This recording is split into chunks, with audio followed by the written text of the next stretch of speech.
Penyerang Persib Bandung, Ezra Walian, dirumorkan bakal kembali ke PSM Makassar.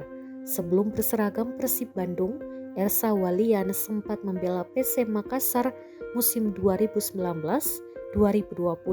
Selama membela PSM Makassar, Ezra Walian hanya mencatatkan 19 pertandingan dan mencetak 3 gol. Setelah pindah ke Persib Bandung, nama Ezra Walian justru tak bersinar. Dari 24 pertandingan yang telah ia jalani bersama Persib Bandung, Ezra Walian hanya mencetak 1 gol. Nasib Ezra Walian lebih apes musim 2022-2023. Ezra belum menunjukkan performa terbaiknya. Dia mencatat baru 4 kali tampil untuk Maung Bandung. Bahkan dari jumlah tersebut, pemilik nomor punggung 30 itu belum pernah tampil penuh. Ezra pun terpaksa melewatkan 4 pertandingan musim ini akibat cedera yang dideritanya. Selain itu, Ezra pun tampaknya cukup sulit bersaing untuk menembus tim inti karena ada David da Silva dan Kiro Alves. Hal inilah yang membuat spekulasi bahwa Ezra dikabarkan akan pergi dari Persib untuk menyelamatkan menit bermainnya.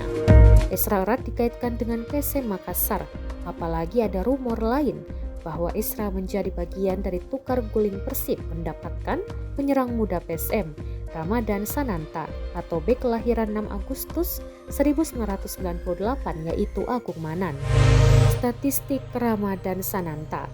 Ramadan Sananta menjadi salah satu pemain andalan PSM Makassar.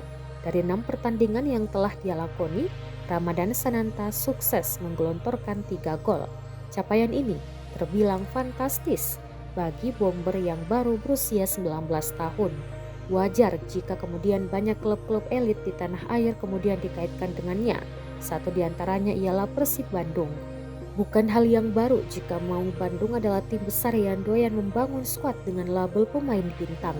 Berkat penampilannya di PSM Makassar, Sintayong untuk memanggilnya membela timnas Indonesia.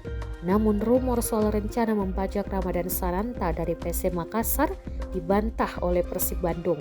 Melalui media officer Persib, Jatnika tak membenarkan bahwa Pangeran Biru berambisi untuk segera mendatangkan Ramadan Sananta.